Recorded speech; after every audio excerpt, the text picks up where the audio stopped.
upset about really needs to be addressed, or if you're just reacting emotionally in a way that's not really helpful. There's a fine line between the two, and it's easy to cross without even realizing it. Sometimes you don't notice until other people start pulling away, getting annoyed, or not taking you seriously. And by then, you're already seen in a certain light that's tough to undo. Let's start with the actual feeling of frustration or dissatisfaction. It can come from a lot of places. Being overlooked, ignored, treated unfairly, or even just being tired or overwhelmed. But not every bad feeling means you've been wronged in a way that justifies complaining to someone else about it. One of the key things to ask yourself is, does this really match the size of my reaction? If someone cuts you off in traffic and you find yourself just fuming about it all day long, it's probably not about that one moment. You might be carrying around stress from other parts of your life, and that moment just happened to trigger it. On the other hand, if a coworker consistently takes credit for your work in meetings, that's not about your feelings. It's about a clear pattern of behavior that affects your work. That's the kind of thing that needs to be addressed. This leads to a simple but important question. Are you reacting to a real problem, or are you just reacting emotionally? Being upset doesn't always mean someone else did something wrong. It just means that something didn't sit well with you. That's valid, but it doesn't always mean it's someone else's responsibility to fix it.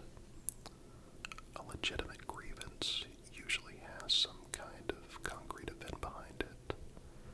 You can describe what happened. You can say when it happened and how it affected you. Whining, on the other hand, tends to be vague and exaggerated. It sounds like nobody ever listens to me, or everything always goes wrong.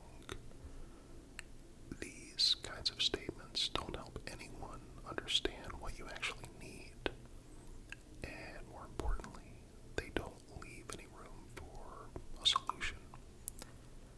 They're just expressions of general unhappiness, and people tune that out really quickly. Now, how do other people see you when you bring a complaint forward? Whether you think it's fair or not, people will judge your tone, your timing, and your attitude just as much as the actual thing that you're talking about. If you come across as bitter, defensive, or unwilling to take any responsibility for your own part in the situation, people start to see you as difficult and not credible. On the other hand, if you come across as someone who's trying to solve a problem rather than just blow off steam, people tend to listen more carefully, even if they don't happen to agree with you at first. This is one of the biggest signs of maturity. Being able to say, here's what happened, here's why it matters, and here's what I'd like to see done differently, rather than just venting and expecting people to guess what you want from them.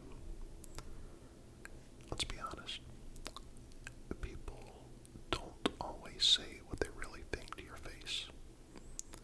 You might bring something up and they'll nod and say, yeah, that's tough, and then walk away thinking, wow, they complain a lot.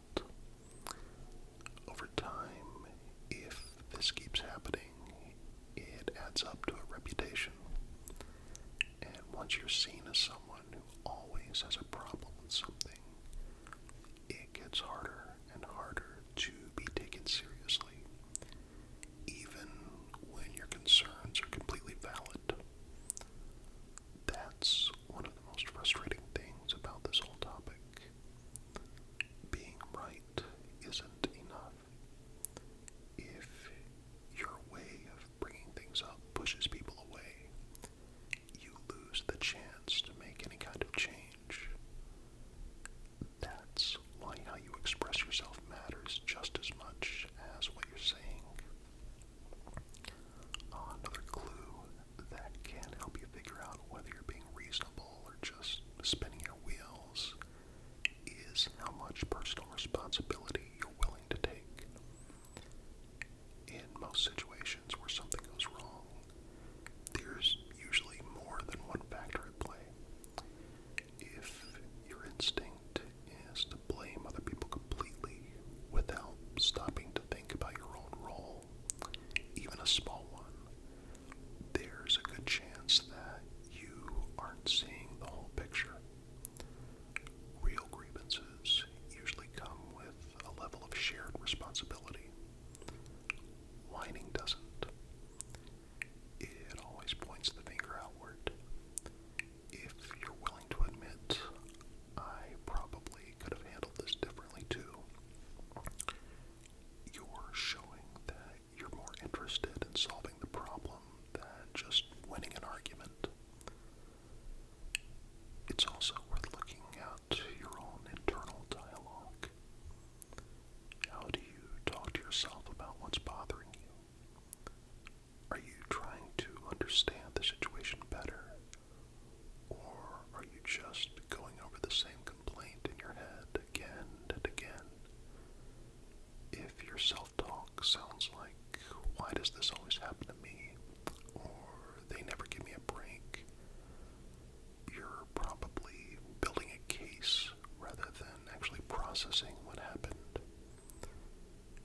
That's what whining looks like on the inside. On the other hand, if you're thinking, okay, what exactly happened here? What's the best way to approach this? Then you're in a mindset that can actually lead to change. You're treating the situation as something that can be understood and addressed, not just something to be angry about. There's also timing that you need to consider. A legitimate grievance can wait until the right moment. You can take a breath, plan what you want to say, and pick a time when the other person is likely to be able to listen. Whining usually doesn't wait. It just bursts out, often in the heat of the moment, whether the other person is ready to hear it or not. The problem with this is that people feel ambushed, and when they feel ambushed, they stop listening. If you care about being heard, timing matters. Saying, hey, can we talk about something that's been on my mind, is very different from unloading everything the moment you feel it. Even if your complaint is thoroughly justified, poor timing can make you look unreasonable. Let's also talk about how others respond to your general attitude over time. People notice patterns, not just isolated incidents. If every time someone asks how you're doing, you answer with a new complaint, they start to brace themselves around you. You may not even realize it's happening, but they start to avoid deeper conversations. They share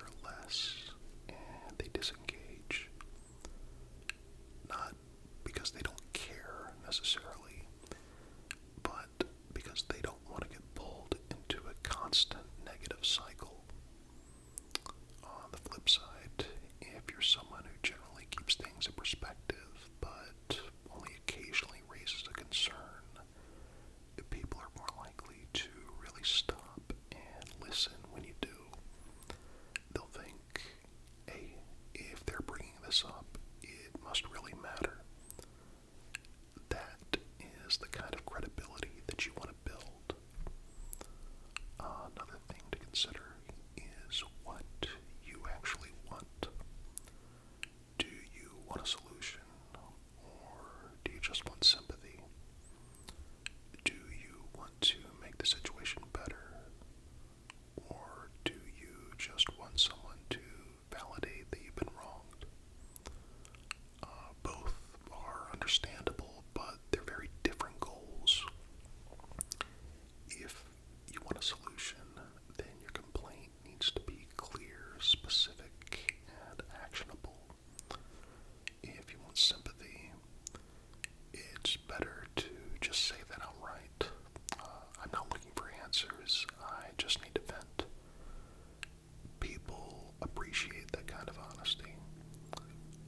What they don't appreciate is being tricked into a complaint that sounds like it needs action, but really just wants emotional support. That kind of bait and switch wears people out.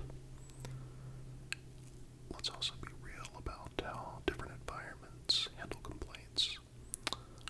In some families, workplaces, or cultures, speaking up is seen as strength. In others, it's seen as being a troublemaker. This doesn't mean you shouldn't speak up. It just means you need to be aware of the norms around you so you can navigate them wisely. Complaining in the wrong tone or at the wrong time can get you labeled unfairly, even if you're raising a good point. The more you understand